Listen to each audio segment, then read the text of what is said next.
Welcome back to the Tracy Take. I'm your co-host Tyler here with my brother Ryan. And today we are continuing our 2023 NFL Draft review with the Carolina Panthers. But before we get into that, Ryan and I, we have a goal of getting to 2,000 subscribers by the start of the 2023 season. We are about 800 away. We're currently sitting at 1,200. So any help will be greatly appreciated. We have a bunch of content coming out now that it is post-draft and over these next couple months going into training camp and into the preseason. So be sure to subscribe to get notified when we create new Panthers content, new NFC South content, and just NFL content just in general. Also, in this video, leave a comment on your thoughts on if you like the Bryce Young pick, if you think that they should have gone a different route at quarterback, and also if Jonathan Mingo is your favorite receiver that they could have taken, or if you would have thought if you like Jalen Hyatt. So, or just leave a comment in general. Let us know what your thoughts are on the video and the Panthers draft. Ryan, let's get into it. Let's do it. The Panthers started off the 2023 NFL draft right several months ago by making a big splash, trading a future first-round pick and DJ Moore. I think fair value, instead of really mortgaging your future and then kind of being stuck on trying to put talent around your future quarterback, be like, hey, we're rebuilding anyways. There's good receivers that we think we can build around. They've signed good veteran receivers to help out this young quarterback, whichever they were going to draft in the moment when they made the trade.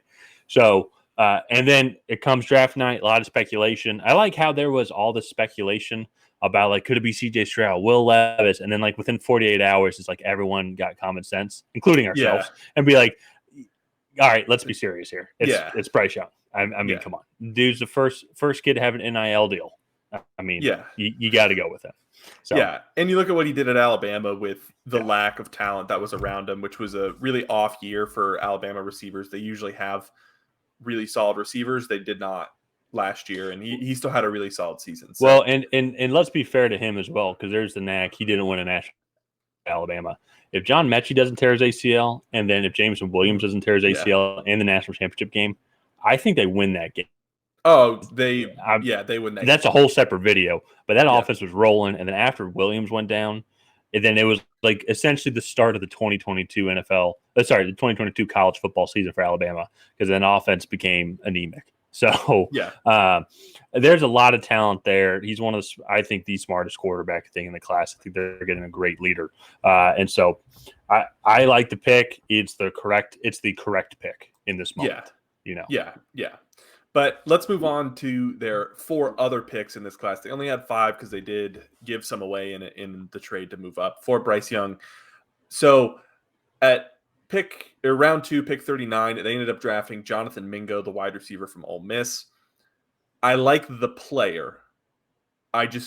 He gets this A.J. Brown comparison because they both played at Ole Miss. They're both 6'2", 220-ish, and they play a similar style of football. He's not as good as A.J. Brown. He's just not. And I think people might get caught up in that comparison, and I think the Panthers might have overdrafted him a little bit. I had him a whole round later. Granted, does he have the potential to be really solid at the NFL level? Yeah, I think so. I'm just not sold on that myself. Yeah. So I think what could have been a good move, there were a lot of teams that were trying to trade up early in the second round. They could have moved back 10 picks, accumulated another third-round pick or an early fourth, and then taken Mingo there. I know there was a lot of hype around him on where he would go and whatnot, but I think that is like, people get so caught up in these comparisons, like, oh, he's the next A.J. Brown. And it's like, well, he's not nearly the route runner or nearly as proficient or has as good as hands as A.J. Brown did coming out of college. So that's my rant on that. I like the player. I think he's a really solid piece, and he's a good addition to this offense. He's nothing like what they have currently. Yeah. I just think that maybe he was drafted a little high. So this, I think, so I understand what you're saying. I don't just on him being drafted too high, but I'm looking at, and if I'm correct, I see the Panthers' logic in taking Mingo here. Because if you look at their next pick, it was 41 picks later. If I'm doing that math correctly, I think they picked at 39, right? Yeah. Yeah. So at pick 80. In there, you had Tillman, Hyatt come off the board. And then you had, where is he at? Had Jaden Reed come off the board. You had Rashee Rice come off the board. You had Marvin Mims come off the board. You had a lot of ends also come off the board as well. Then the next person wasn't picked until pick 100, I believe. Clicked the wrong button. And Trey Tucker. Yeah. So there's a big gap where a lot of teams out of the Mingo would not have been there. And amongst the receivers that I just said, personally, and I don't know what your ranks are, I have Mingo ranked above all of them. So maybe that is kind of one of those. Yeah. If this him and Josh Downs were in a similar tier, but that's a different debate. They're very different receivers. So yeah. And actually Josh Downs was taken. I think I believe I did miss him. Yeah. He was taken 79.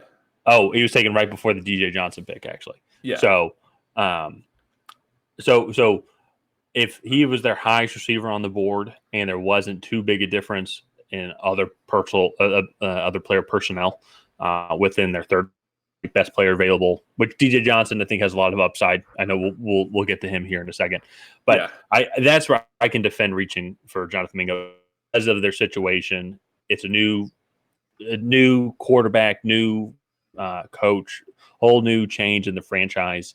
So I think it's like we're going to take the best receiver available because that's about the range where that second wave of receivers was going to come off. So I can see it. I still like the player. You're not incorrect. I do too. And I don't want it to feel like I'm bashing Jonathan Mingo. I just think they maybe drafted him a little earlier than what I think his true value is. Yeah. So, yeah. It's a fine line, and I can understand where you're coming from. Just and then after watching the draft, and watching every single pick, you're like, you really have to pay attention to try and get good value because if you look at it, they really actually spaced their picks out decently well. They had 3 picks, all things considered. After trading, they had 3. They had 1 pick every 40 picks essentially. Which not horrible. Until they ran out of picks, but until they ran out of picks, yeah. So. But let's move on to the rest of their picks. So DJ Johnson, I'm also a little skeptical of this pick. I had an early 5th round-ish grade on him. Mm-hmm. He's a height, weight, speed guy. He's a little bit older. He's 24. And while I think he's a good addition, I think especially in this defense, he is definitely a depth piece. And just in the 3rd round, I feel like you could have gotten better value there. And then last, I'll just run through Chandler Zavala. Chandler Zavala, starting guard immediately. I like that pick at round 4. And then Jamie Robinson is good safety depth in middle of round 5, which is hard to argue with. So, yeah, no, that of the remaining picks, the Zavala pick as well, I think provides good depth and can compete for a starting spot. And so, the defense in general, that's one thing with the Panthers. That in general, their defense actually was really good last year. I think they've made some good moves, like signing J.C. Horn, drafting J.C. Horn several years ago, and still have Brian Burns. I think DJ Johnson can help complement that and maybe be like a Brian Burns light, so to say. But in general, though, let's move on to our overall grades here. And so, Ryan, if you want to start out with yours. Yeah. So, kind of how I did my draft grades is I looked at all the teams and then I kind of established an average, and my average was a B. And to me, I think the Carolina Panthers only having 5 picks, I think they reached on a couple of them. I really like Mingo. I'm a little bit lower on DJ Johnson just because of his age, and he's a height, weight, speed prospect and whatnot. So picking that in the 3rd round, I was a little bit more skeptical on. But they got a starting guard in Chandler Zavala. That offensive line actually looks pretty good for the first time in a while. And then obviously the addition of Bryce Young, especially after going back and really watching it, I think we really see the mini Mahomes side of Bryce Young now more than I think people really appreciated when he was still at Alabama. And he ran a pretty complex system with Bill O'Brien down at Alabama. So I liked that pick a lot, but I just, with only 5 picks and then I think reaching on a couple, I just put them right at average. Yeah. And That's a fair assessment. And with the 5 picks, and then when you kind of know exactly what they're going to do, and when you're in a rebuild esque type ordeal, it's like the Panthers could still win the division. It's kind of like the Titans, essentially. Like they're rebuild esque because they can still make the playoffs. So we don't know, but I gave them an A- just because I appreciate the aggressiveness. I mean, you have a new coach coming in. He wants to set up his system. He wants his guy, and you go and make the correct pick. It's like maybe Bryce Young won't be the best quarterback to come out of this class, but in this moment at this time, it won't be the worst. Yeah.